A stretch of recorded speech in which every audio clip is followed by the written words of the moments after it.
আজকে আসার উদ্দেশ্য আসলে মেইনলি ছাত্রদের সাথে আমাদের একাত্মতা ঘোষণা করা। প্রথম থেকে ছাত্র আন্দোলনের সাথে ছিলাম।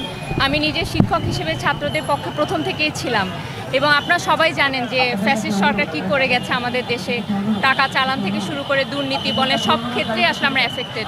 আমি যদি আমাদের ডাক্তার সমাজের কথা বলি, যে আন্দোলনের শুরু থেকে ডাক্তার সমাজের অধিকাংশ কিন্তু চুপ থাকতে হয়েছে, জাস্ট এই ফোন কলের ভয়ে, থ্রেটের ভয়ে, চাকরি যাওয়ার ভয়ে, বদলির ভয়ে। হ্যাঁ, সো ডাক্তার সমাজ আপনারা যদি হয়তোবা তারা হসপিটালে চিকিৎসা দিয়েছে ঠিকই, কিন্তু নির্ভয়ে যে বুক উঁচিয়ে কথা বলবে সে সাহসটা আসলে কারো ছিল না।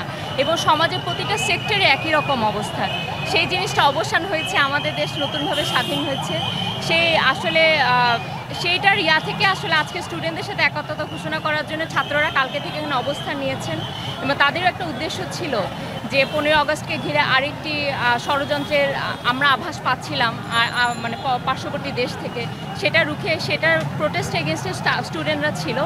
তাদের অবস্থানের সাথে থাকার প্রতি আসলে আমাদের সংহতি জানানোর উদ্দেশ্যে আমি আর আমার বাবা দুজন চিকিৎসক হিসেবে এখানে এসেছি আর কি। Thank you.